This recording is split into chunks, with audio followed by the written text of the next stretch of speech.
much gratitude, much respect, and much appreciation, and casually, new understanding, new comprehension, same thing.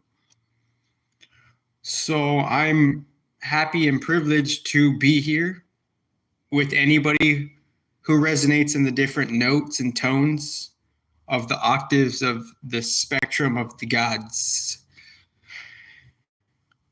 So I recognize the different resonances. There's a off key, out of tone resonance, something that's a distorted nature. Just distortion meaning a certain direction of the shadow of the physical matrix, and it just kind of finding itself in an energy of complication. That's what distortion is within different ambiances of different human affairs, relationships, and situations, scenarios, and circumstances. So that's a casual definition for distortion. And then a different tone of resonance is just, maybe there could be a new, fresh balance, whatever the F that is. And then aside from that is doing the work with the light to attempt to maintain the positive energy affairs within life. So those are the three different tones of resonance: the distortion, the positivity, and then some type of attempted balance, which is quote unquote one of God's workings, right? So obviously, it's good to start from the beginning with the Tao. Episode 1, I read the Tao, chapter 63 and 64.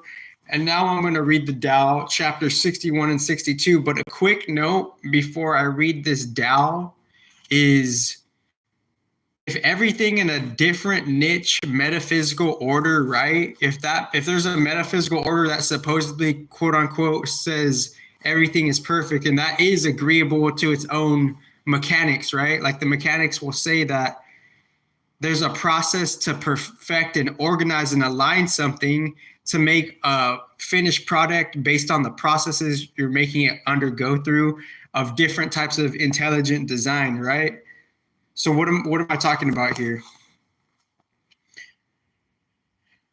If everything is perfect in some type of metaphysical order, then you could say, like, if everything's if everything's quote unquote perfect in a different spiritual order, end quote, then in a certain spiritual context, things could be quote unquote / pause, quote unquote, spiritually justified, end quote.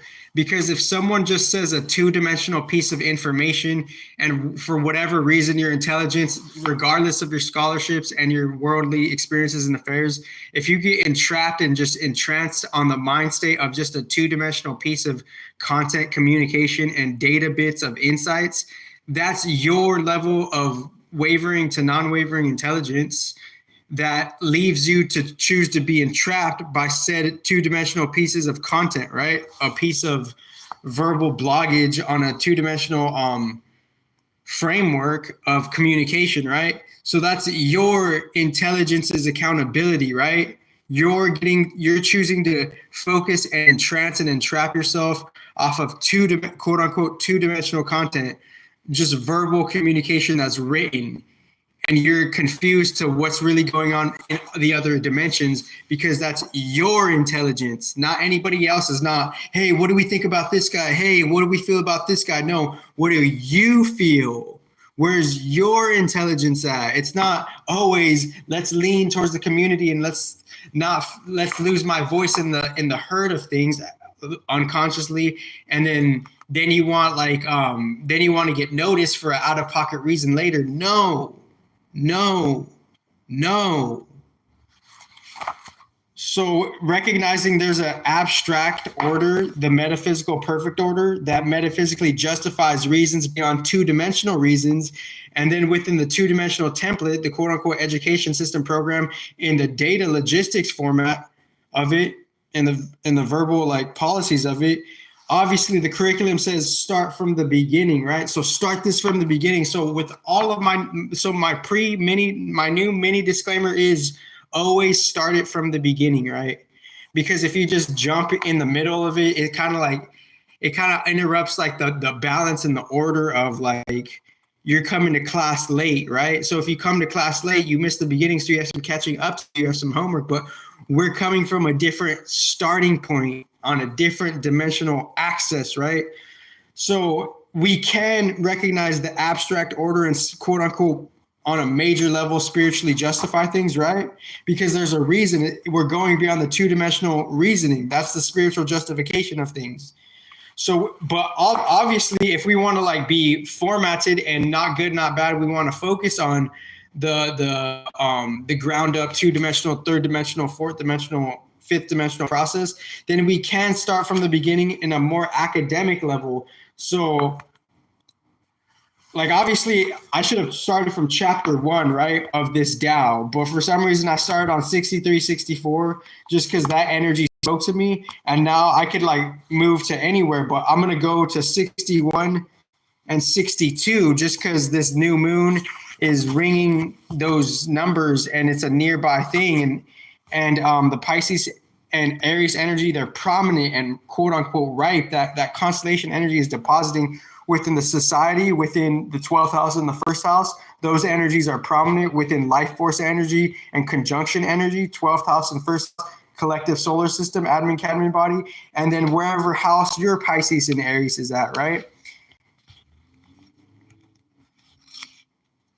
And you know, you could link that other video of the new sun Aries in your house. You could link that to a part 2 of that and see like, wow, Saturn will have new effects when Saturn goes to Aries in the future. And you're planning for when Saturn goes to Aries in the future, whenever the fuck that is. You could plan for it now with life force energy, because Saturn it's a unique type of physical artificial magnet. That's what Saturn also is. It's a magnet to cater your physical artificial karma. The technical karma as is, one out of like just one of the planetary challenges is some type of technical karma, and the post knowledge of that is like, you know, the Mercury and Venus kind of data tech code karma, which is like the Venus code is kind of like, you know, there's a human intelligence within it, and the Mercury code is just the surface level code technological logistics of it, right? So let me see, when does the DAO, what's the last chapter of the DAO? I think it's, if it's 88, it's gonna spun me, or it's 81. So this version has 81. 8 plus 1 is 9. This is completion. This is 9. This is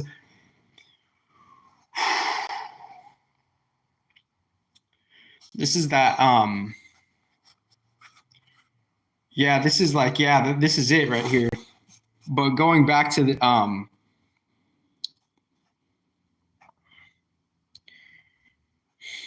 you know, because Scorpio is also related to the subconscious as well. So the Scorpio is like, they say Scorpio is related to the subconscious because there's a lot of Pluto energy. There's a lot of stored stuff me down energy that's just suppressed in there. And there's a unique quote unquote yin wormhole portal in the 8th house, and Mars, Pluto, and Uranus are there. So the 8th house is also its own thing. So the 8th house and Saturn being an 8, those are different contexts of the 8, right? So it's not, so, and that's another mini gem right there. So 81 chapters, right? And I can start from 81. So I started from 63, 64, 61, 62, and 81. So I'm just going to read 81 right now. I'll read 61 just because it's like the 60, we're pivoting with the 61. So I'm going to read the Tao right now. Right? And it's a context thing. It's a spiritual now. When I say now, I'm not saying do this now. I'm saying this is a different now, right? It's a different now. that you have to work in and out of, and you have to like the accountability. That's all we could really like push at the end of it all, because no matter what, like energetically, the victim mentality, it doesn't really help us, but it gets the best of us. We're subject to it because of just the different karmas that we have to participate in, quote unquote, end quote. So now I'm going to read chapter 61 of the Great Tao. In episode 1, I started with the Tao. I thought I was going to start with the Chaos book today, but no, I'm going Tao. Episode 1 and 2, Tao first and Chaos second. And chaos in this context is, divine origins, right? And then from divine origins comes different worldly mothers and fathers, right? Because who's really to say what came first, the mother or the father? That's a different thing, right? That's on some underground shit, It's like, I'm not going to change the subject for that. But for some reason, I went the soul matrix, the round table first, and then the different mythos, the infinite mythos of things, right, within that book. And I'm gonna read like 3 chapters here, and I'm thinking hopefully I could read like hopefully I could get through 20 pages, but 10 pages, because I'll probably do 10 pages of the Chaos book, just because I was gonna do 20 today, but I'm gonna do 10 because I already did some other work, that already like I already did a different like readout. So the underground, when I say underground, I would like to reclarify the underground. It's not just underground audio podcasts. It's different kind of like, it's just different, I guess, quote unquote, bartering with the universe, end quote, of just seeing like, where is this shit coming from? Where is this real fucking gift to be some type of writer coming from, right? So I'm gonna pause after that spiel.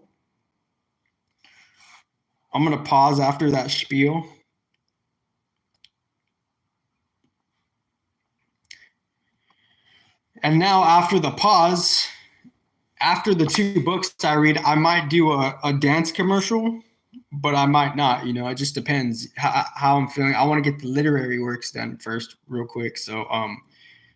So I'll do the books. And then I already see like the moon reading. The moon reading could extend from just feeling into what the moon and the sun are doing within day to day, or I could focus in on the whole new moon ceremony, the whole transits of it, right? And I already did that offline underground. So within that new offline underground, that connects to the whole other offline underground that is just chilling, right? We're just chilling at the end of the day.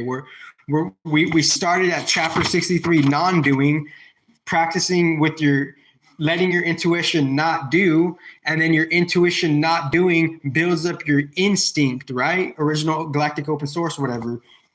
Like for real though, and and then after the instinct charges for the body to do what it needs to do. So this is chapter 63. And then after doing what needs to be done, then rest after that. So there's a spiritual, quote unquote, mental, passionate kind of like action oriented, quote unquote, discharge, end quote, and not like necessarily sexual, but it could be manifest perhaps in some weird mechanics later. And then so some type of mental, quote unquote, discharge, end quote, not necessarily sexual, but obviously like in the background mature channel, like that energy is like the thing that's involved with the procreation. But then we could be at rest from procreation. There's a pause from the procreation, which is the rest, and it's like a post procreation. So it's like we're coming from some type of procreation already, and then the post creation is what is our life's doing? Chapter 63, just in an intuitive raw draft. Do non-doing. What is our life's doing? Because when you're doing non-doing, there's still a non-doing. You're doing the non-doing. There's a do within the non-do.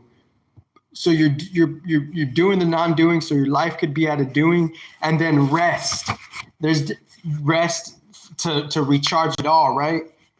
quote unquote, and then go to like intuitively 61 just for the new moon, you know, celebrating the oneness of the sun, exalted sun, first house, sun even having, you know, maybe even new evolutionary processes of rulership in the first and 12th and 5th house, right? The sun is like has a secret exaltation in the like a secret ruling in the first house, the 5th house, and respectively newly in the 12th house. So that sun is like we're depending on that final finished product, paradoxically, of the life force masculine generator, the sun, and then Venus being the life force feminine accumulator generator, Venus. So it's sun, Venus, and then from that sun and Venus, that makes a fusion of moon energies, post-moon energies, and then that gets communicated to a different spiritual ghost, feminine Mercury, throat chakra, and then the throat and that throat chakra, Mercury being a lower octave of Uranus. So on, like millions of years ago, Uranus was like the universe's throat chakra on a whole different level, right? And obviously there's different denominations, but I'm just flowing with that. So in a different metaphysical order, quote unquote, everything is perfect, right? Quote, end quote, right? So let me read chapter 61 real quick. So this is chapter 61 right here. And I chose 61 because the 6 is just, it has its own, you know, array of harmony, right? Fibonacci's there. There's like a Fibonacci key right there. And then for some reason, the symbology is saying it's an upside down 9.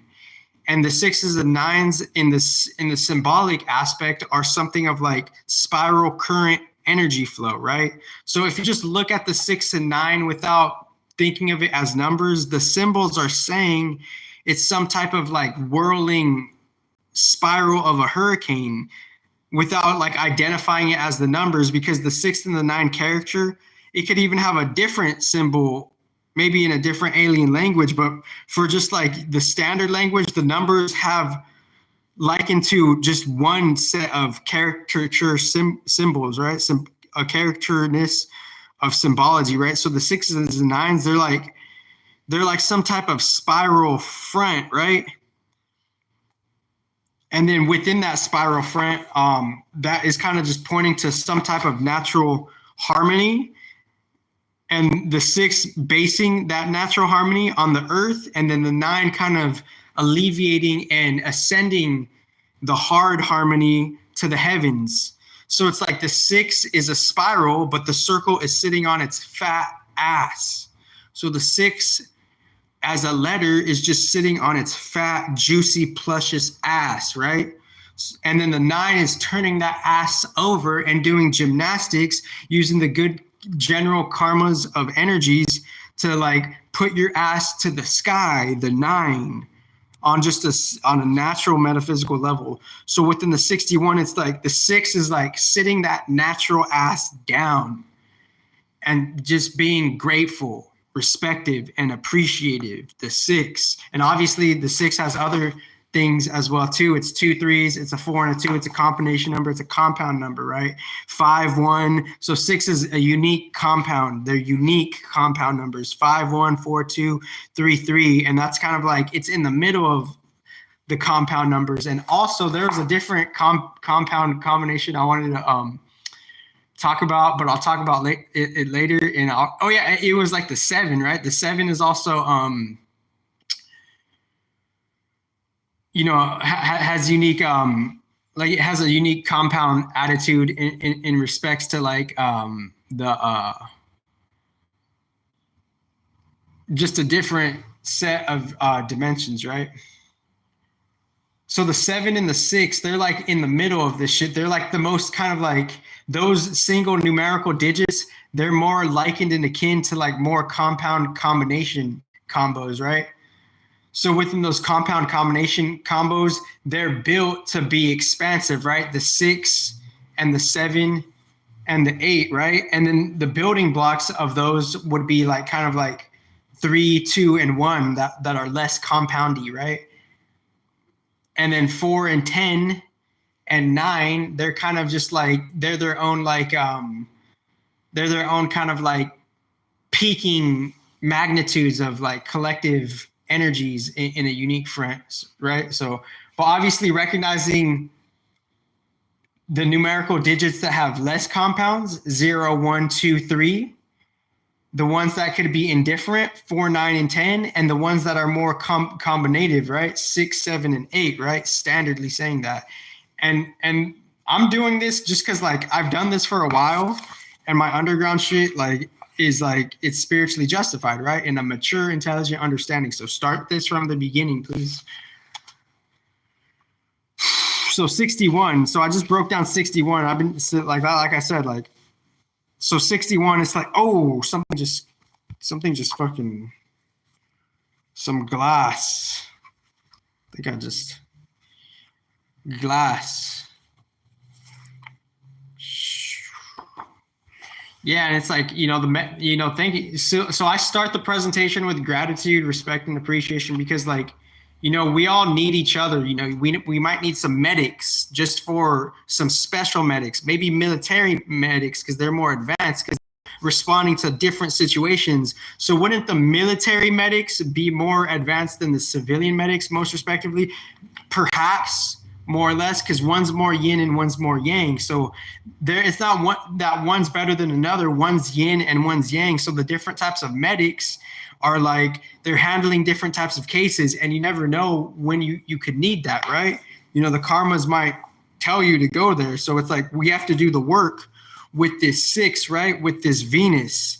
So it's like we're doing a Venus teamwork in balance or not, ironically. And her secret balance is needing to balance this shit because she needs to balance the shit to survive. And to survive, we need to survive so we can attempt to balance anything else, because a part of balance is survival. So that's that Venus queenship. And if we don't balance, and the more we could balance that Venus shit is by the Venus teamwork. Chapter 61, the Tao, Venus and Sun. So it's just like we're getting back to the basics right here. So let me read chapter 61. A great nation flows downward. Holy crocoloids, whatever. So what does that even mean? A great nation flows downward. Well, what is the nation? What makes a nation great? Aside from just the spiritual woo-woo that has a shadow and it's used and replicated out of pocket subjectively, and then maybe not replicated out of pocket. That's the miracle of like the pure balanced work. But y'all, like, people don't really reflect that in their actions and their verbalage. They're just catching up, right? It's just barely 2025. Like, humanity's very young. It's an adolescent, just metaphysically saying that collectively. Like, the intelligence is adolescent. Like, we complain about all these fucking problems and the solution's right fucking there. Like, that's just insulting the intelligence of nature and the collective, for real. Real freedom of speech, real purpose, real intention, realest of all reals, the original reals that it's so advanced reals that it recognizes all the replication reals of anything, that type of shit. Beyond deep steak on a natural level, but the capacity is of understanding, it's barely catching up. Like, particularly that, the capacity of comprehension, it's still missing something. There's a lack of guidance with the intelligence that doesn't make them comprehend what makes the critical differences of these fucking platforms. That's why. So let me read chapter 61.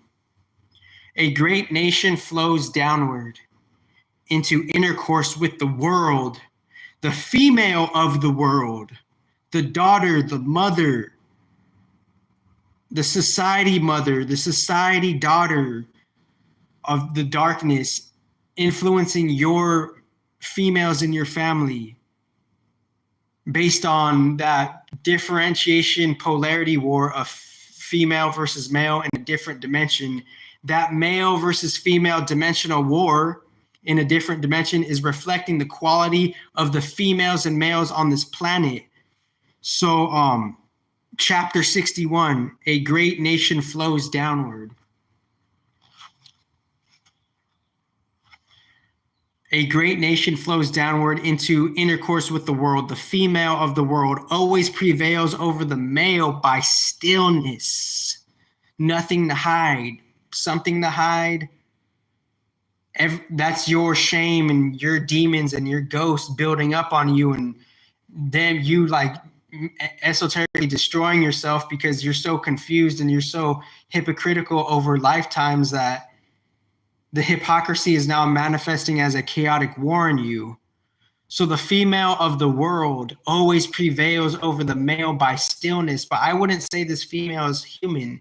It's a whole different energy of the universe that's even in the males, right? And those males, for some reason, different unconscious context reasons, they war against that female energy without even realizing it. So in college life, there might be an indifference of like, you know, just out of pocket, toxic, like just kind of like random control issues, right? Maybe within just male over female, right? Because we're talking about deep metaphysical polarity wars between male and female that have been solved in certain places and have not been solved in certain places. And if it hasn't been solved in certain places, it could manifest in the work life and the school life dynamic where females could be suppressed in their liberty and in their voice, right? Or the male could suppress their own creativity, right?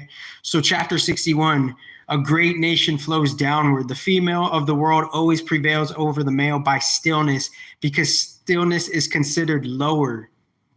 By lowering itself to a small nation, a great nation takes a small nation. By being lower than a great nation, a small nation takes a great nation. So one takes by lowering itself, another takes by being lower. A great nation wants no more than to include and nurture people. A small nation wants no more than to admit and serve people, but both get what they want. So the great should be below. So that was like that was its own splurge of a soul matrix yin and yang dynamic. So that was this chapter 61. This Tao ain't fucking playing. So I'm gonna put that in the paint right now. This Tao is not playing. Get that shit on Gigo. Get that shit on Gigo. Get that shit on Gloga. Okay, that was weird. But chapter 61, I'm gonna read that again real fast. Or maybe I'll read this in half. A great nation flows downward into intercourse with the world. The female of the world always prevails over the male by stillness, because stillness is considered lower. Inaction is considered energetically lessened, quote unquote, esoteric more. By lowering itself, lessening itself to a less nation, a great nation sees the more in less. And I'm just paraphrasing it or whatever. Or a unique esoteric more. By being lower than a great nation, the lessness, a small nation takes a great nation. Eventually, over time, the less is more, the esoteric less is more, will go into a great nation. The less will be the more, respectively to all predecessors, because that's its own principle, right? So one takes by lowering itself, esoteric less to more itself. So one takes by lowering itself, having some type of solitude chapter, respectively, and it's all subjective without the toxic comparison. So one takes by lowering itself, the solitude chapter, another takes by being lower. So one takes by lowering itself, another takes by being lower. Wow, so there's another secret shadow right there.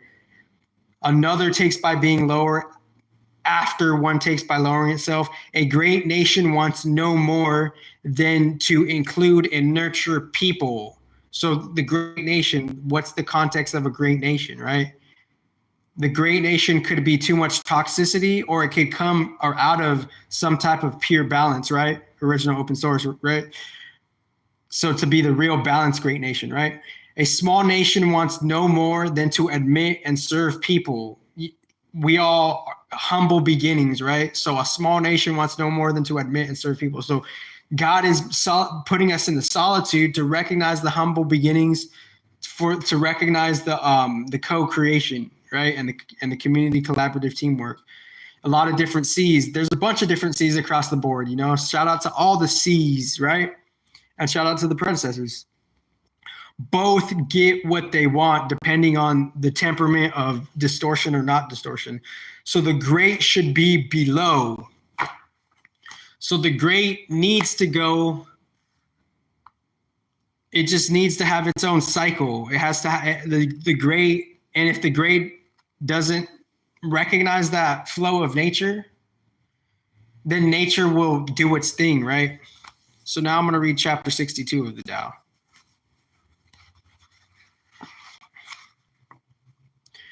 Chapter 62 of the Tao. The way is the pivot of all things. Okay.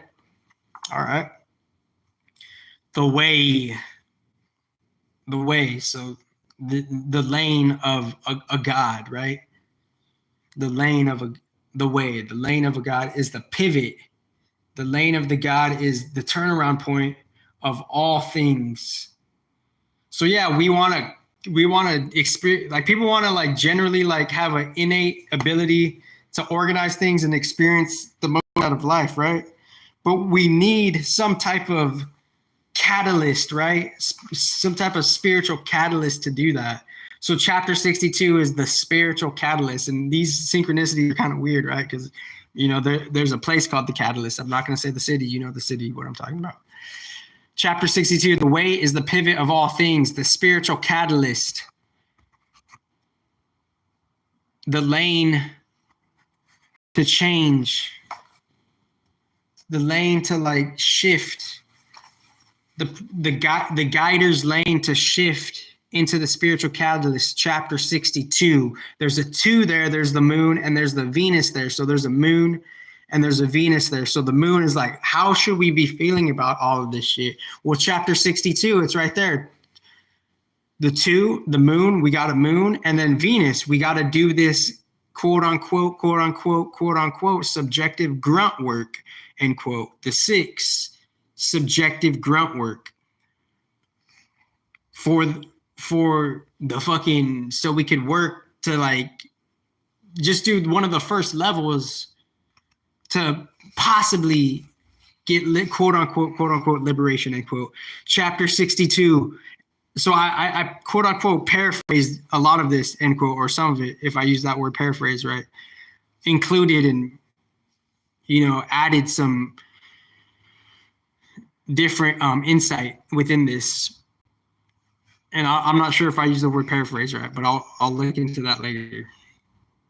And now someone's gonna judge me. Oh, you don't know the exact definition of paraphrase? I can look it up right now and update it in a second. It's called standard innovation. The way is the pivot of all things, the treasure of good people. The way is the pivot of all things. The way is the pivot of all things. The way is the pivot of all things. The way is the pivot of all things. Pivot into the way to all things. Wow, that's a heatful. It's a heatful. Get the deets to the sweepstakes in the steeple, sheeple. Please do not be that little too etho. Turn into what side? What evil? Difficult, deptitude, heptitude, hemoglobins, femiflobins, gletoglobins, chetotrobins. The way is the pivot of all things, the treasure of good people, the safeguard of those who are not good. Fine words can be sold. Honored acts can oppress people. Why should people who are not good abandon them? Therefore, to establish an emperor and set up high officials, one may have a great jewel and drive a team of horses, but that it is not as good as advancing calmly on this way. Why did the ancients value this way? But it one can attain without long seeking. By it one, excuse me. Why did the ancients value this way?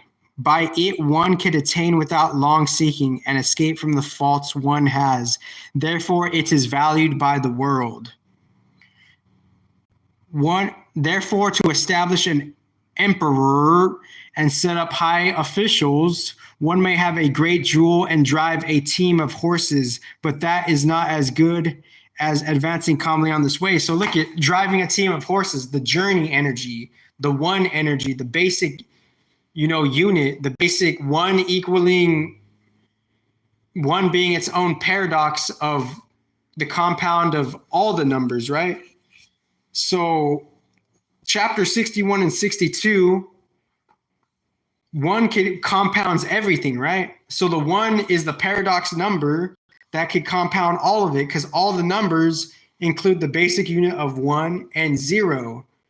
And then 2 would be the most used because 1 is the most used, 1 and 0. So 2 obviously would be, and we've already discussed this in the underground years ago, if you know what I'm talking about, So years ago, there's receipts. Shout out to the resonant understanders, the resonant comprehenders. There's receipts in different contexts, right? So shout out to the real advanced intelligence, we don't have advanced transparency because we're afraid in the tech world. It's not that. So 62, it's like there's compound one numbers, right?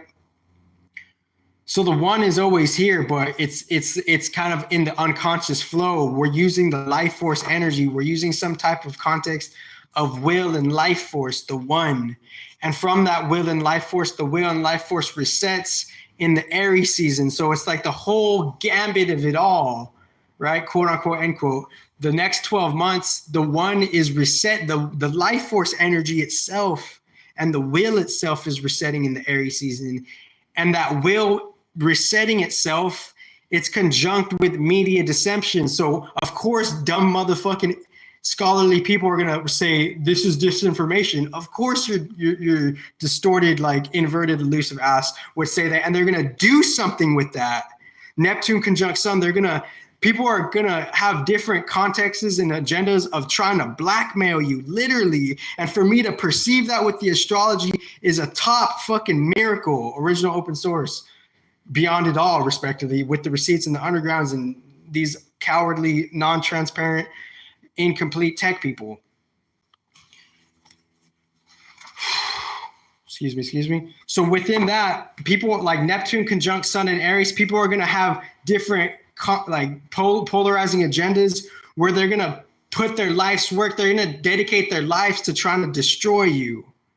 Neptune conjunct Sun in Aries. They're going to dedicate their lives to try to sabotage you. They're going to dedicate their lives just to do some silly, deep fuck shit within just the weird universal matrix. Because there is a universal matrix and there's a bunch of destruction, right? So it's like, for us to go past that Neptune level, that is God. And that's like the difference between, that's just the final difference. If you want to say there's a final difference, it would be that, like, how do we get, like, because obviously there's texts that say go beyond God, but they only do it for such a long time. And then somehow there's some scars bring them back here after they shitted on God and they praise God. They're just dumb spiritual people, right? But the thing is, there's a niche to go past that. It's like recognizing the Neptune deceptions, not good, not bad, just how that energy could be like that, right? Not good, not bad. It's just like things could be generally inverted and we could just be programmed with just that shit of the general inversion, the Neptune shit. So chapter 62 concluded. So I was talking about the sun. So so the whole next 12 months and the next 6 months, it's only the beginning of how someone could just like use fantasy-like imaginative stories for distortion still. So this is a crux period, right? Literally, because the astrology is saying this is how the energies are going to be used. And for me to be a miraculous person to foresee that and prevent just inverted distortion shit, how it could be used within consciousness, then that's on some intellectual savior shit, as is. So one of the first steps is like on the spiritual level is to recognize it. Shout out to the underground again. So that was chapter 61, 62. And I'll probably just read 5 pages of the chaos, because like you don't know like all the other works I'm doing. Let me read chapter 81 real quick. So I'm going to conclude on 81. So I'm going to honor the sun, and then I'm going to honor that's going back to the raw reality of like the Saturn, right? So here's the 81 Saturn. True words are not beautiful. The ending. So isn't that fitting? So here's another fitting energy right here. Aries and Pisces, both of them having their own yin and yangs of endings and beginnings, right? Aries is like somehow the ending of the beginning, and Pisces is like the beginning of the ending, right? Like the ending is coming back in the Pisces, and we could be feeling new to that for a different paradox. And then Aries is like the ending of the beginning. It's like here's the story. This is what we have to newly get used to, right? In the Aries, the ending of the beginning of the ending of the beginning. Yeah, it's the ending of the beginning. It's like there's an ending. We're stopping. This is the new creation. The baby is born. And then there's the proxy channel. If I used it right in a certain context, there's a Saturn thing too, right? So it's like we might not be ready to tackle on all the Saturn shit right now, but life will make you go to it, And obviously people are in their own progressions within that. So it's not even about an age thing. It's like, how has your family pivoted you to kind of excel just in the Saturn shit? And that Saturn shit could be in balance casually with the other shit. And now you need help. And now a bunch of stuff could be like just, you could like a lot of things are just kind of like quote unquote given to you, end quote, or they're just like handed down to you. And now you get to use that privilege. How you get to use it, that's going to show like your energy intention, right? Of like how you're going to like really balance that or not. So that's the thing with the Saturn shit too. So chapter 81, true words are not beautiful. No. True words are not beautiful. Beautiful words are not true. Oh shit, man. Well, man, maybe I should just stop the podcast then. What I'm saying is frequency with words. So it's like so that's how I'm going past the words. So it's like, what are you really showing with your actions without the line? And for you to just be ignorant that other people can't see it, that's your ignorance. Chapter 81, true words are not beautiful. Sickening. True words are not beautiful. Beautiful words are not true. The good are not argumentative. The argumentative are not good. Manipulation is around the corner, right? Control, right? Advanced intelligence, right? Knowers do not generalize. Generalists do not know. Ooh, knowers do not generalize. So when going to the point of knowing, you don't need to generalize. You know what is what, right? Like we don't have to play stupid conversation game, right? Like what we're talking about, and your surface level character is an unconscious liar. Why? Because the unconscious lying in your surface level character knows what we're talking about, but you're going to pretend you're not going to know what we're talking about. So then we have to generalize it. So there's a surface level lyingness to human beings, and that shit needs to stop. We got to like have some truth fucking centers beyond just the Gaia receiving all this information and insight from the predecessors. Like we have to have some truth centers beyond just, we've received this because we got this funnel from a certain, axis of Mercury and Saturn. No. Stop the imbalance now.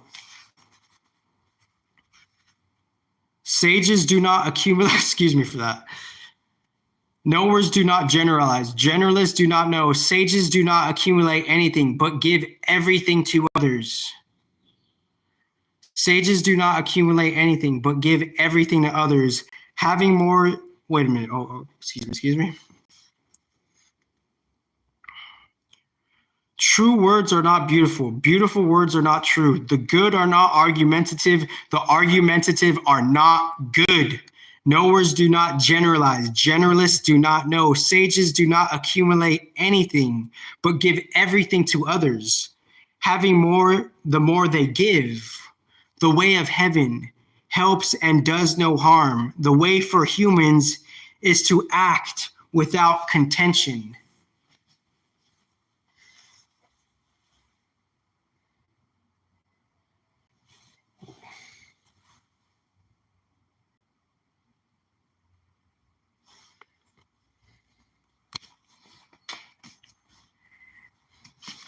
So 3 chapters of the Tao have been read, 5 chapters together.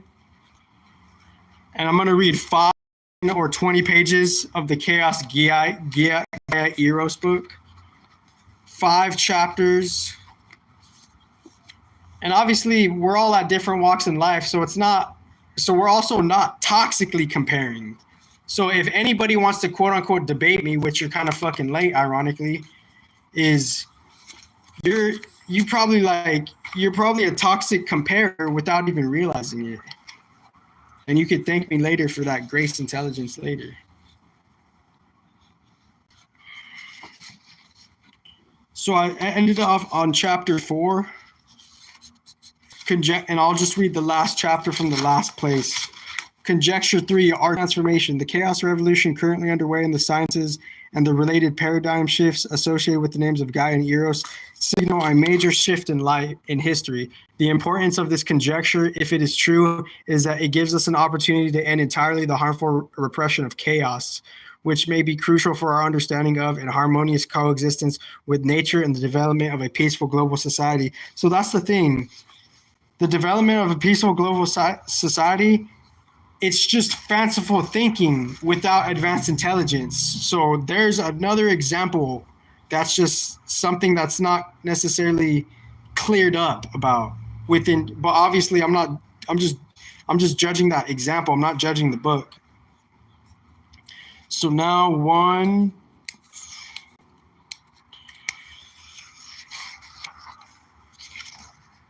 okay. Let's see.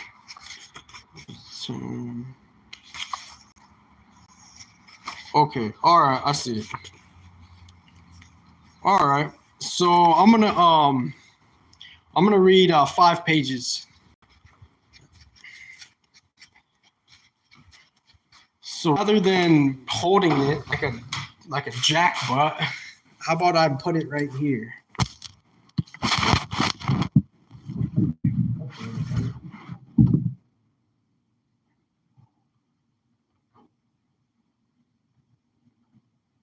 Whoops, didn't see my head. Should I get some water? Should I do dance commercial? No dance commercial. Maybe sitting down dance commercial, left the other phone in the other room. So obviously, like chapter 63, nothing to prove. Let me get the Tao again. Oh, don't look at. So let me rephrase the chapters I went through, the 5 chapters. So chapter 63, in one casual intuition, insight, nothing to prove anything. 64, chill in the bigger picture, right? Just chill. So 63, nothing to prove. 64, like chill, bro. 61, humbleness, modesty. Modest yourself, or whatever. 64 or 62. 62. Let me read 62 real quick. Ah! Let me read 62. The way is the pivot of all things. Whoa. Oh, it's like, oh, okay. Like the fucking, the way is the pivot of all things, the treasure of good people, the safeguard of those who are not good. Fine words. Oh God. So the table is like,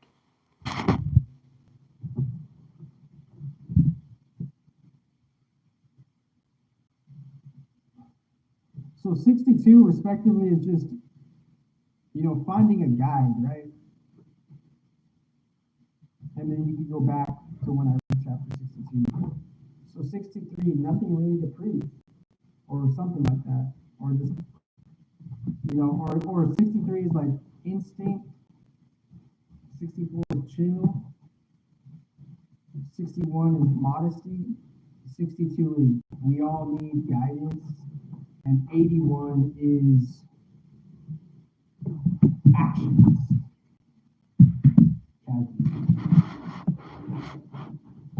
How this book is organized. Page 4.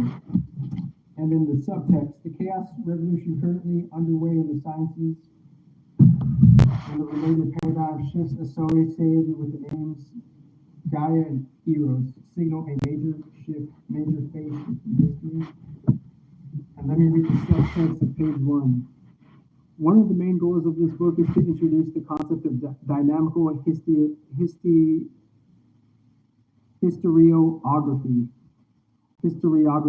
the application of the mathematical theory of dynamical systems, chaos, and bifurcations to the patterns of history. It is hoped that from the future development of this mode of inquiry, we may evolve a better understanding of ourselves and our evolutionary challenges.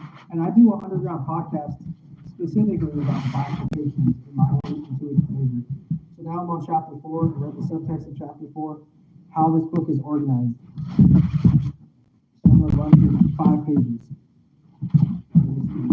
But like I would have to, like, in the future I'm gonna have to start doing like 20 pages a day, just so like, or maybe like 15, right? Just to like flow with it. 15 to 25, maybe starting on Monday, right? And just doing like just 15 starting on Monday through Friday. So this will be like a 3-week course, right? Intuitively, right? Like Monday through Friday, I'll do 15 pages, and 15 times 5 is about 75, right? And then 75 times 3 is about 225, right? And this book has how many pages? Around,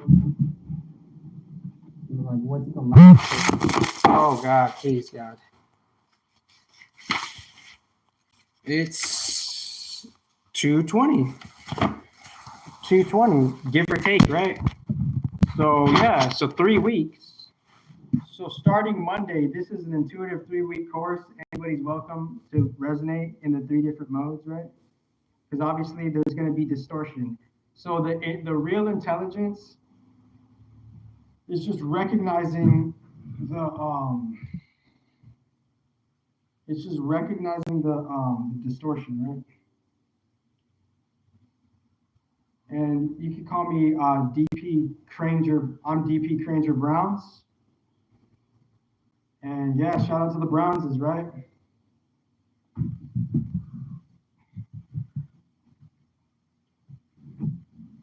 Let me drink some water real quick. Oh, you saw it.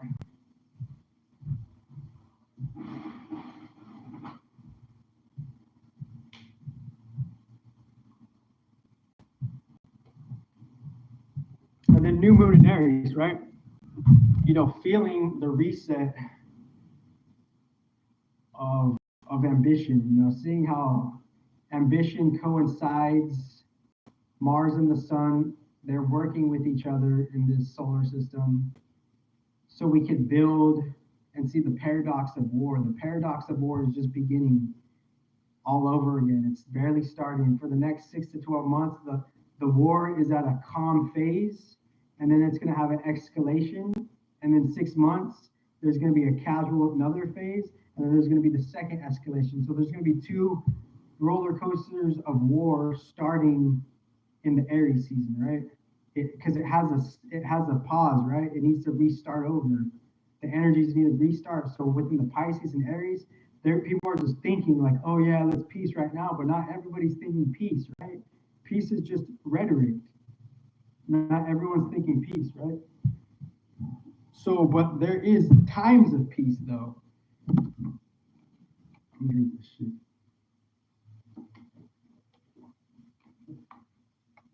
And my neck is kind of like, there's angles where it looks small, but then there's angles where it's kind of has its own build and structure in different yoga, right? And I'm just saying that because obviously people will judge like, oh look, he has small wrists, he has small necks. Bitch, this is yoga. You don't know shit, bitch.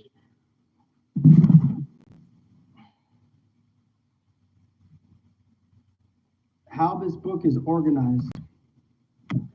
This book presents the evidence I've uncovered to support my case for the Orphic theory. It's organized into 3 parts.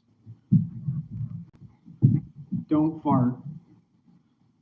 Corresponding to the 3 conjectures presented above, each part is divided into 2 tracks for a total of 6 chapters per part. Part 1, the Orphic Trinity and History. Part 1 presents the case for the conjecture. Prehistory and history over the past 25,000 years falls naturally into 3 phases or epochs associated with the abstract cosmic principles of the Orphic Trinity, Chaos, Gaia, and Eros. I use the word history usually in reference to the written records of human affairs. Occasionally, it occurs in place of prehistory.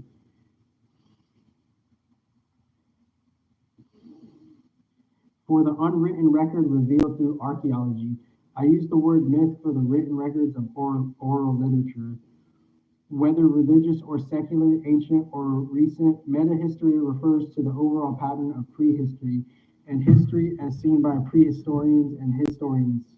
Chapters 1, 2, and 3 introduce simple concepts from the mathematical theory of dynamical systems, attractors, and bifurcations, providing a framework for viewing metahistory. Chapters 4, 5, and 6 develop the idea that history and prehistory can be seen in a cycle of 3 phases associated with the concepts of the Orphic Trinity. The Gaian epoch began with agriculture 12,000 years ago. And then just, seeing the different Chiron energies from that start, and then Pluto's there, right? The Eros phase began with the wheel 6,000 years ago. And the chaos stage is beginning now.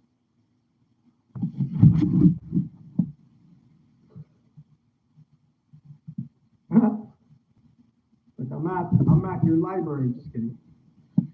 The Gaian epoch began with agriculture 12,000 years ago. The Eros phase began with the wheel 6,000 years ago, and the chaos stage is beginning now.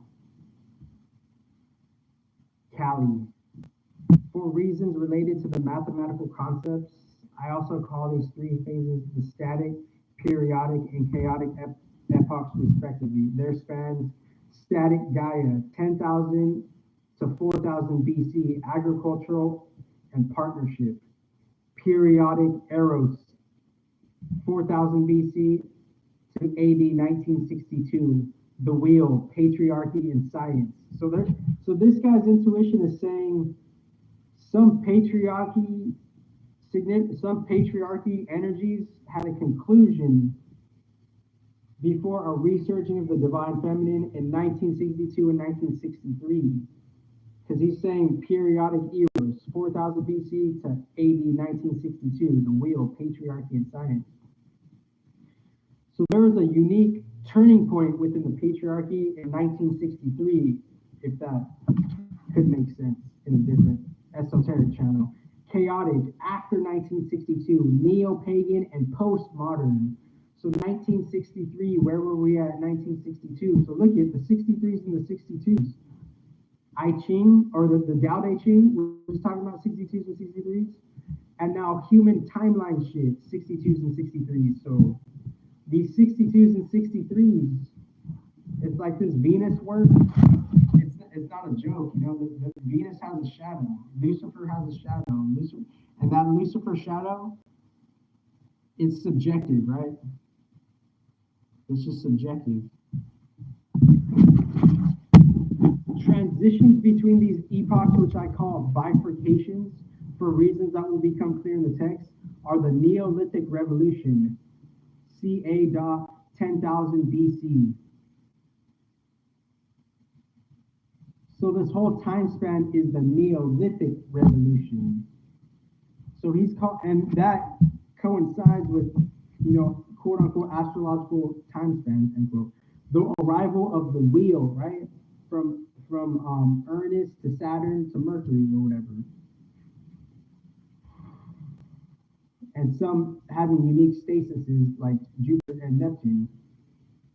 The arrival of the wheel, patriarchal dominance and science, ca. 4000 BC, and the chaos revolution beginning around 1962 and ongoing, with its paradigm shifts associated with the Gaia hypothesis and aerodynamics. Part 2, the Orphic Trinity in myth. Part 2 explores the roots of 3 dynamical revolutions that arose in the 1960s, digging deep into the matriarchal past. Thanks to the feminist scholarship of the last several decades, in which the maternal roots of our culture have been excavated from patriarchal oblivion, the dynamical pattern of our evolution can be seen emerging in history. I present evidence for our second conjecture, tracing the Orphic Trinity of chaos, Gaia, and Eros backward through time from Hesiod in ancient Greece to the dawn of history in Sumer, and on back into prehistory, seeking the ultimate meaning of our current social transformation. In chapters 7, 8, and 9, we move through time in a fast-forward collage from Cro-Magnon caves to Anatolian farms to the city-states of Sumer, Babylon, Assyria, Ugarit, Canaan, Egypt, Crete, Mycenae, Greece, and the Roman Empire. Along the way, we see the trinity of the goddess passing through the Orphic phase and turning into the patriarchal trinity of Christianity, with Jesus replacing Orpheus as the shepherd of being. Most of the fundamental concepts of the original trinity are lost or degraded in the transition. So I would say that goddess they're talking about is probably like just the succession and the recent surface level goddess, because all of the feminine beings in the Greek myth and the Roman myth, there's a pantheon of goddesses, but for some reason the surface level goddess and her spiritual relationship with Jesus, I believe that would be Venus and Mercury's story of mythology to surface level present time religion. And that religion was an experiment for different other shadow consciousness to use that religion however they did it, And this being the experiment of life, right? Most of the fundamental concepts of the original Trinity are lost or degraded in the transition. Okay, so that's the Mother, the Father, and the Christ, right? Chapters 10, 11, and 12 look at the meanings assigned to these concepts in the myths of early cultures. This evolution is an example of a dynamical process I called mythogenesis, the process of historical development of the religious fundament in a culture, its rituals, myths, paradigms, social customs, cognitive maps, beliefs, and so on, as seen from an evolutionary perspective. In the process of historical scholarship, we find that most of this information is encoded for us in the mythology of the culture. Part 3, the Orphic Trinity in science. Part 3 is devoted to 3 specific revolutions occasioned by the emergence of dynamics concepts. Part 3 is devoted to 3 specific revolutions occasioned by the emergence of dynamics concepts, showing that they constitute an Orphic revival. These chapters make a case for the third conjecture of our theory, which interprets current events in the physical, biological, and social sciences, chaos revolution, Gaia hypothesis, and aerodynamics, as an Orphic revival and as an onset of the chaotic epoch. Chapters 13, 14, and 15 set the stage for our consideration of current events by reviewing the repression of the chaos concept within the sciences. This story spans the Eros epoch from around 4000 BC to 1962. It opens with the overrunning of the partnership goddess culture by patriarchal dominators who portrayed chaos as evil. The Mercury and Saturn dance. Their fundamental myths and rituals featured the slaying of the female dragon of chaos by a male war god. Subsequent Orphic revivals, such as early Christianity, late paganism, the troubadours, the Cathars, the Renaissance, the hippies, were violently suppressed. Particular attention is given to the period around 1700, the time of Isaac Newton, and the emergence of scientism as the dominator religion. Chapters 16, 17, and 18 illustrate the three major shifts underway in the sciences today. I've chosen a few of many possible examples to illustrate the impact of the Orphic Trinity on science. The Chaos Revolution began in the physical sciences. Our example is the science of celestial dynamics themselves, the newly acknowledged chaotic motions of the planets and comets in our solar system. The truth is that virtually all areas of the physical sciences have been affected by the Chaos Revolution. My added parentheses, intuitive side note, shout out to the receipts in 2020, the science breakthroughs in collaboration with Spirit or Not that have had breakthroughs and have been scientifically archived, end parentheses. The Chaos Revolution began in the physical sciences. Our example is the science of celestial dynamics, the newly acknowledged chaotic motions, newly acknowledged, underline that, right? Deep seek, newly acknowledged, deep seek. Chaotic motions, the planets and comets in our solar system. The truth is that virtually all areas of the physical sciences have been affected by the Chaos Revolution. The truth is that virtually all areas of the physical sciences, have been affected by the Chaos Revolution. The esoteric astrology. The Gaia hypothesis, which began in the biological sciences, birds and the bees and human life and shit. The Gaia hypothesis, which began in the biological sciences, affirms the intelligence of the whole life system of our planet. I'm sure you've heard that millions and billions and trillions of times in university classes, of course. Academics, whole life system, what's new?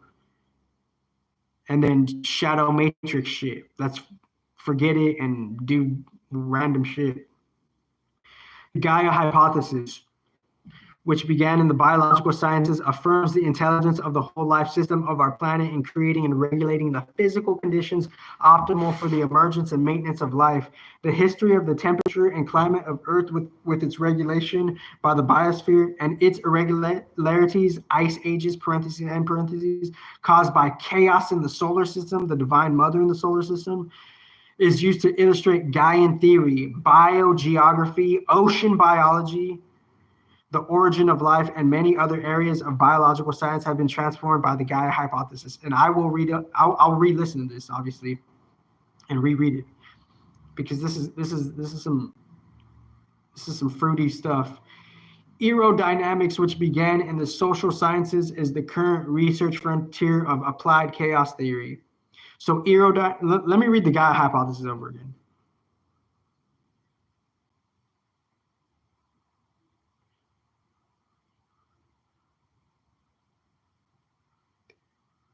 Biogeography, okay, the predecessors taught me that a long time ago. Biogeography, ocean biology, the origin of life, and many other areas of biological science have been transformed by the Gaia hypothesis, the whole life system. So the Chaos Revolution, esoteric astrology, the Gaia hypothesis, the whole life system, right? And then aerodynamics, eros, spirit of evolution, different context, yin and yang dynamic, aerodynamics, spirit of evolution, aerodynamics, and then a different dynamic context. Aerodynamics, which began in the social sciences, is the current research frontier of applied chaos theory. You know, Lilith coming to the forefront, hidden, of the surface level feminine masculine war. Shout out to the predecessors. But it's in a different, place. It provides the basis for understanding the symbiosis of human populations and the biosphere, and explores dynamic models for the world economy and the global environment and tightly coupled interaction. You know, the solar storms, like, who knows how they're caused, like, for real, but we've already explained that in the underground, right? Parentheses and parentheses. Psychology, social theory, which is sociology, right? Psychology, social theory, parentheses, sociology, and parentheses, management science from the social theory, and anthropology. There's different types of anthropology: cultural anthropology, and then excavative anthropology, which is like the material anthropology, right? So there's have all been transformed by aerodynamics, the spirit of the gods, and it's applied chaos theory.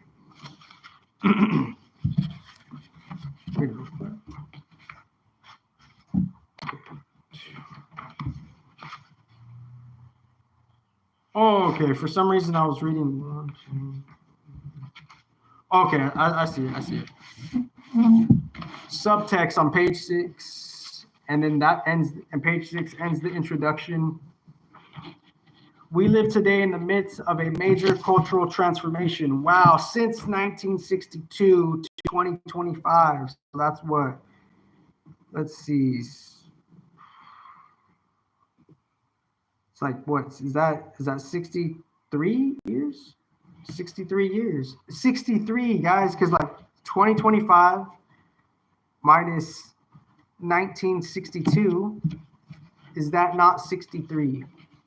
So the 63, and I started the Tao Te Ching at the 63, and it's been 63 years. So this is like, we're in the golden age, like in a different context.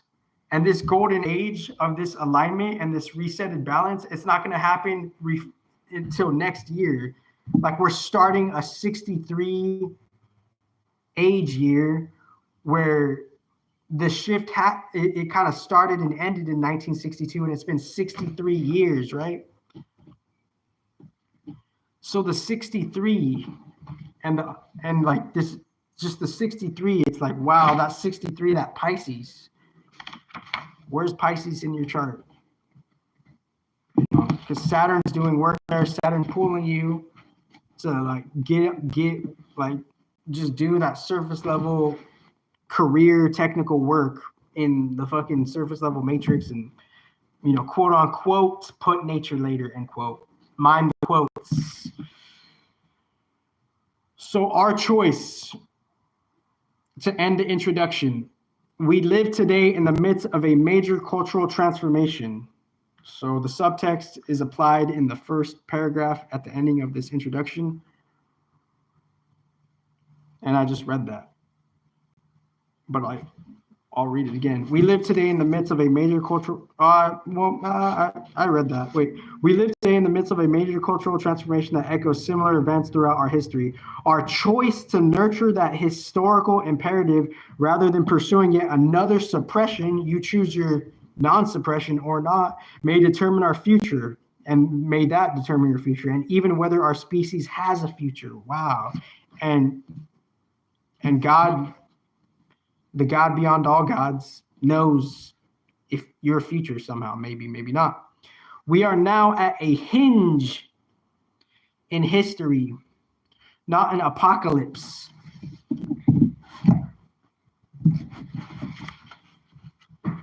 Our own participation in the creation of the future may be improved in quality and power by mathematically illuminated images of space-time patterns in our history that are in harmony and resonance with similar rhythms of the universe and earth. Wow, that was like the best sentence probably of the book in the introduction. We could choose to participate optimistically in the present metamorphosis, trying to bias the outcome toward a new social organization with a healthy future. We may reclaim the best futures of the old traditions, quote unquote type of shit, best of both worlds, perhaps, end quote. Pagan, Orphic, and archaic, as well as those of the modern world. Most especially, we may use mathematics in its sacred role.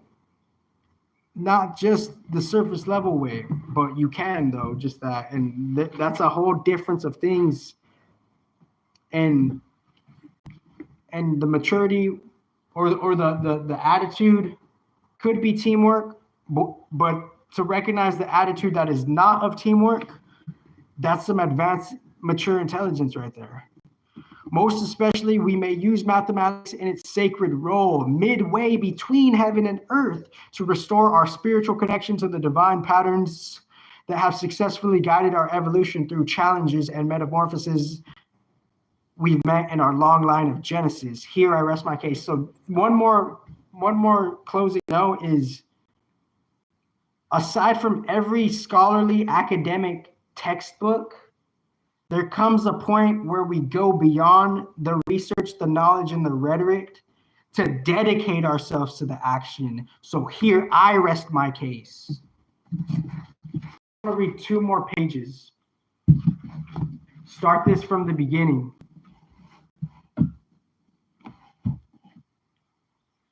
I'm going to actually.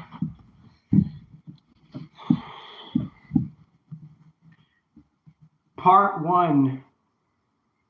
Dynamics and the Orphic Trinity in history. Subtext of this page. Without the lessons of history, we may have no future. Ouch. So I'm just going to read, I'm going to read 3 more pages. Dynamic concepts have always been crucial to our history and our survival. Oh, let me check the battery real quick. Oh, the battery's good. So.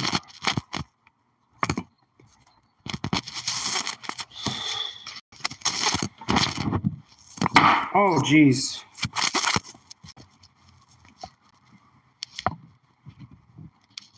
Oh, geez. Why is this? And this camera has, there's a little, it's like, oh. Yeah, I'm DP. So I'm DP Cranger Browns in my active, I guess in my Saturn work, just call me DP Cranger Browns, and I'm here to serve the Browns. So, let me see. Dynamic concepts have always been crucial to our history and our survival as a species. For example, the dynamic concepts of time manifest in the clock and the calendar led to the agricultural revolution.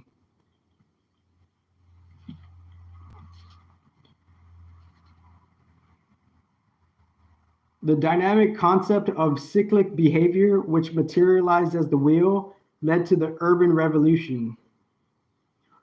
Understanding these concepts gives us a new and perhaps startling perspective on history and allows us to see the meta pattern that weaves together many strands. For example, the 3 parts of this book are a trinity, are relatively independent. Part 2 presents the Orphic Trinity in myth, and Part 3 explores the Orphic Trinity in science. Together, they express the breadth and the depth of the current Orphic revival. So myth and science makes the revival. Recently, however, the Orphic Trinity of myth has appeared in science, and this is an especially noteworthy event, a major paradigm shift, 1963, or bifurcation in history itself. So shout out to the science in 1963. This understanding is based on a new view of history. This understanding is based on a new view of history, a view conditioned by developments in the mathematical theory of dynamical systems, chaos, and bifurcations. Here in part 1, we present a compact introduction to this new view of history called dynamical historiography. Understanding the dynamics of history may be of greater importance now than ever before. By failing to surmount the evolutionary challenges of population explosion and ecological catastrophe, our own culture, perhaps even our species, may be facing extinction. It is what it is, like on just a natural level. And thank you, and just with just the standardality of things, thank you, respect, appreciation. Original and the most real original galactic open source beyond DeepSeek, most respectively, in its true spirituality. With the lessons of history, we may have no future. Understanding the dynamics of history. Dynamics is a branch of mathematics that provides models for processes. Okay, understanding the dynamics of history. Dynamics, parentheses itself, and parentheses. Dynamics is a branch of mathematics that provides models for processes and their transformations called bifurcations.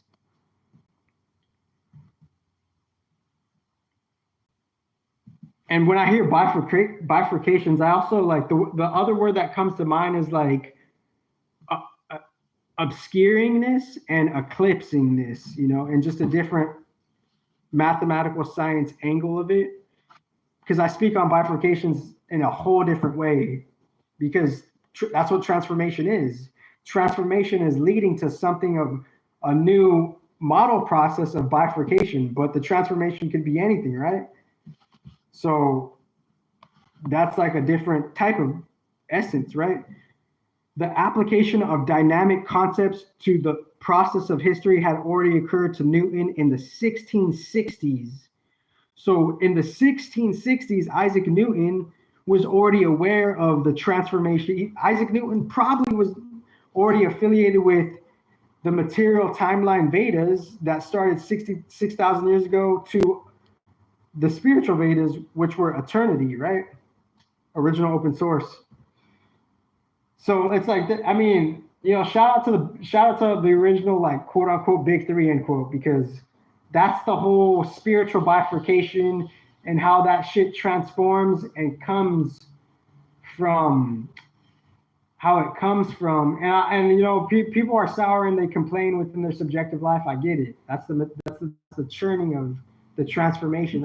It's a life bifurcation, right? Of death and life, right? So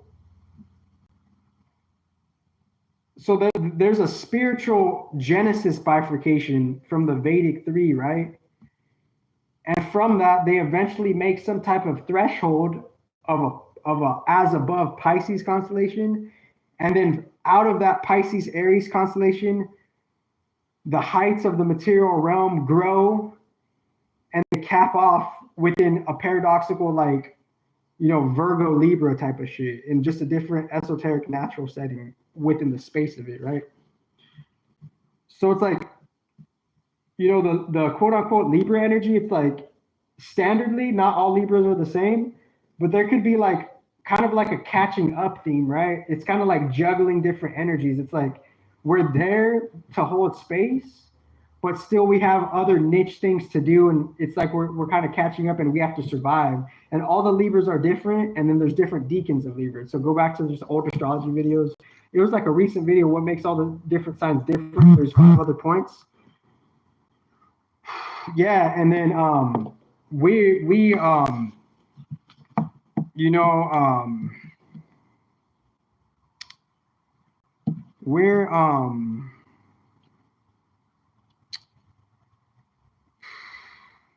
like, thank you, just thank you for thank you for like thank you for resonating in like a balance, you know, like we're able to fix our shit, right? We're able to fix our shit. So let me just read like a couple more pages. For about a century, 100 years, if I'm not mistaken, the theory of dynamical systems has been extensively applied in all of the sciences. Wow. Primarily, so dynamical systems, the standard branch of mathematics of transformation is applied to all sciences. Okay. Primarily to periodic processes, such as tides and daylight. The application of this theory to history has led to an appreciation of historical cycles, human cycles, chaos cycles, and celestial cycles. Because obviously the trinities were used before this book, respectively, you know, Vedic trinities, respectively. And now we're just resurfacing old trinities and we're seeing it in a micro expression, right? Because original galactic open source means these trinities were a thing. They were their own phenomena. So if you want the spiritual receipts, see when like the spiritual phenomena happened first, right? And then whoever discovered it, that was just the quote unquote random chaos of the algorithm, right? Or was it, right? Who knows? But the Trinity mechanism, it was already a thing way before 6,000 years ago. And 6,000 years ago, ancient China and ancient India, they were their own differentiation, splitting offness of the elements, but they were still coming from the natural source pool of things, original open source. Because 6,000 years ago in ancient India and ancient China, they were all drawing from some context of Vedic knowledge, right? Ancient Vedic knowledge of how that Trinity mechanism was used from that standpoint of 6,000 years ago. So if we're going to go back in time and this Trinity mechanism is replicating its pattern over time, then it's been preserved and it had to have been used endlessly ago, right? Because we're reflecting the most relevant pattern mechanism within what is used to create, transform, and maintain the Vedic Trinity. And now there's different like variations of that. And now we're using that pattern from the original pattern. Since the beginning, okay, wait. Oh, appreciation. Thank you. I respect you. I appreciate you. Please forgive me. I apologize. Thank you. I love you. And do our best to accept it. What gate? And oh yeah, that's another thing I was thinking. The human design casual, I guess, specialists, what IT gate and what keynote insight, which are different, which ones relate to the theme of acceptance? Because there's a gate that just says this gate will tell you the energy to accept, and that might be a Pisces gate. But then aside from the gates, that the gate has its influence where it could bleed out into just a different succession of rhythm, and the acceptance could come just within the lines of things and the combination of differentiation of things, right? So there's an acceptance process. And the subtext of page 8, our view of the past radiates from the present. Holy. So since the beginning of the chaos revolution of the 1970s, 1963, right? That. But now they're saying 1970s.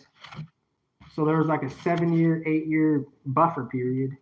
Dynamical systems theory has provided models for chaotic processes. And then pre-parentheses, all sciences, end parentheses. So since the beginning of the chaos revolution of the 1970s, dynamical systems theory has provided models for chaotic processes and their bifurcations since the 1970s, thus improving our chances for understanding history, perhaps, which certainly seems chaotic. And then, you know, Hotel California, that song is coming to mind for some reason. But just keep moving on. Original open source. And I'm sure like people would keep the Eagles, Hotel California. People, I think people decode that song too with just some like culty-wulty stuff. But it is like, you know, it's all perception, right? So just chill. But like for some, and I didn't, that just random, that quote unquote randomly came up, right? End quote, Hotel California by the Eagles. And shout out the pig, whatever. Piggy. Okay. Toto. Don't be fake. In order to connect dynamics in history, we must think about the history of history, whatever that means. We have dynamical metaphors. So dynamical in this new context is a variation shift of branch of mathematics that provides models for processes, a structure, format, and their transformations called bifurcations. So in order to connect those precise dynamics energetically and history, we must think about the history of history. We have dynamical metaphors Dynamical metaphors, appropriate to the description of cultural history, including evolution, cycles, progress, transformation, and selection. On another level, we may apply these concepts to the evolution of our image of history. First, we must acknowledge the arbitrariness of our understanding of history. Although the past differs from the future in having happened already, our knowledge of the past, at least the distant past, is almost as uncertain as our knowledge in the future. There are different views of the past, just as there are different views of the future. In science fiction and fantasy literature, our views of the past are based on a cultural image, paradigm, or filter, or as we will call it in this part, a cognitive map. So the cognitive map is the surface level filters, the paradigms of society, culture, the image of that culture, and the expectations of the culture. Cognitive map, expectations of a culture, needs and wants, paradigm.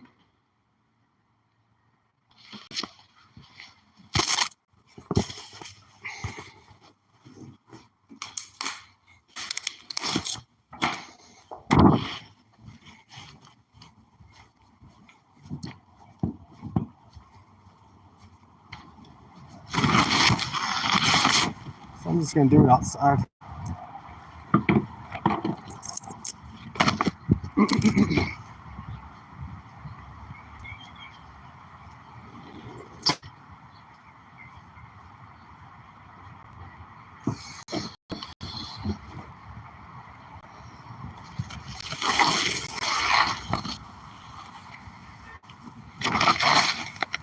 And here's a birdhouse right here. Birdhouse.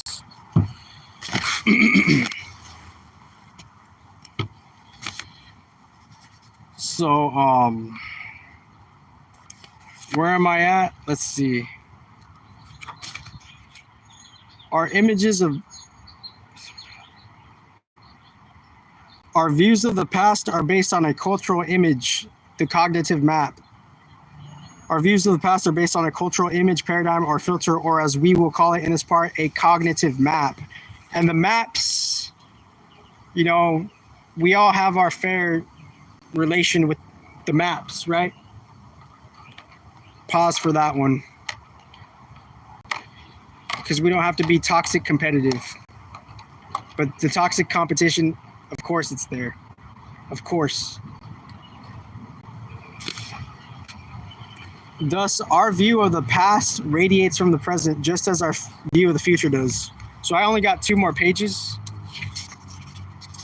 And then for some reason, let me see. Yeah, okay, the introduction spanned out. So the introduction was, it had a random pause. So part 1. So there's an introduction, part 1, and then there's chapter 1. Oh, okay. So part 1, there's 3 parts, and those 3 parts have different chapters. So this is the introduction. There's a pre-introduction, an introduction, or the introduction, and then the part 1 introduction, and then chapter 1. So I haven't even started on chapter 1 yet.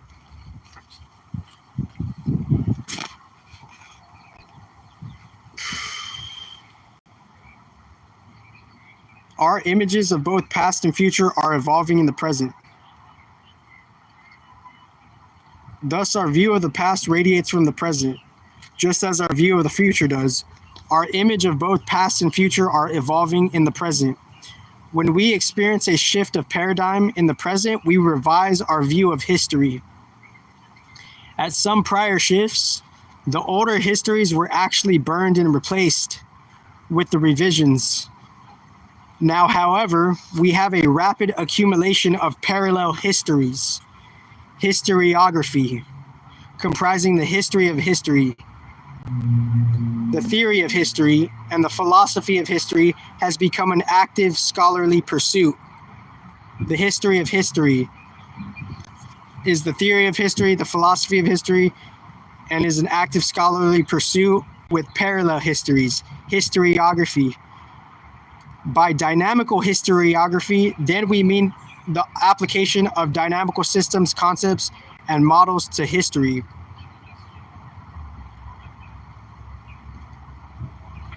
and then just a sophistication of maps, right? According to dynamical historiography, social evolution is a dynamic process. Cultures are born in profusion, develop variously, submit to selection processes, and die. According to dynamical historiography, social evolution is a dynamic process. Cultures are born in profusion, develop variously, submit to selection processes, particular selection processes, and die.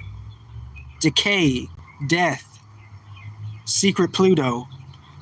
Gods, rituals, and myths appear on the screen of history, diffuse and transform, and disappear in a process called mythogenesis. So we all have our human end. With the aid of process metaphors, we try to understand.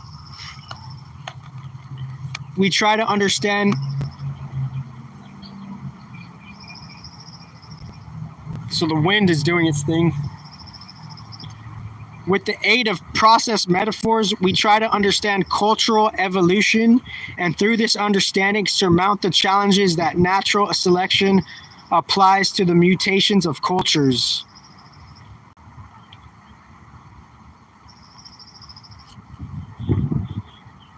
The natural selection applies to mutation of cultures. Quote unquote, the rhetoric, we need leaders, end quote, or whatever that rhetoric means.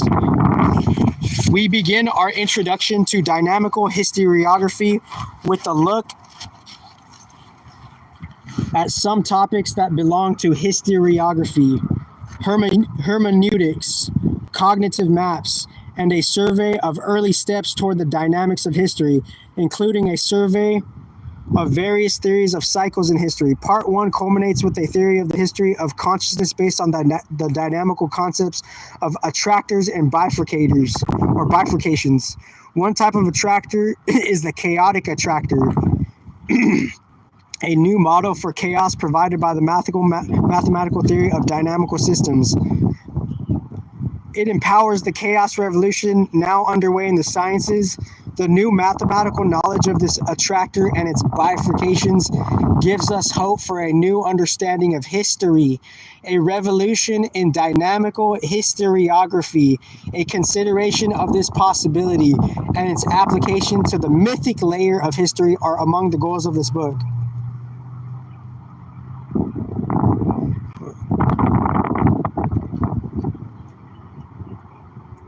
A revolution in dynamical historiography. So there's a revolution, and that revolution considers the possibility to bring in the application of the mythic layer of history, perhaps, which is a goal of this book, perhaps. The subtext of this book, social evolution is a dynamic process, mathematical process of change. Gods, rituals, and myths appear on the screen of history, diffuse and transform, and disappear in a process called mythogenesis, natural decay. And I quote unquote paraphrase a lot of this shit. So the last paragraph of part 1, the conjecture. Part 1 explores the following conjecture, which was fully outlined in the introduction. The meanderings of human history and prehistory during these past 25,000 years reveal a pattern of cyclic recurrence in 3 phases: 8,000, 8,000, 8,000, 2,400 years, 1,000 years, 8,333, 8,333 years is one phase, perhaps. So 8,333. Associated with 3 root concepts of the Orphic Trinity. The first 6 chapters of this book then will clarify the relationships between 1, the 3 kinds of attractors in the mathematical theory of dynamic systems. What are those attractors? 1 is chaos, perhaps, in one context. 1 is Gaia and Eros, right? The body attractor, the mind attractor, and the spirit evolution attractor, perhaps. And that has a mathematical theory of dynamical systems. Second, the 3 epochs of history, the 3 different stages of time that could highlight those different attractors, perhaps the 3 epochs of history and prehistory, and third, the 3 cosmic principles of the Orphic Trinity, a different Trinity mechanism, right? The 3 cosmic principles. So there's part 1 done.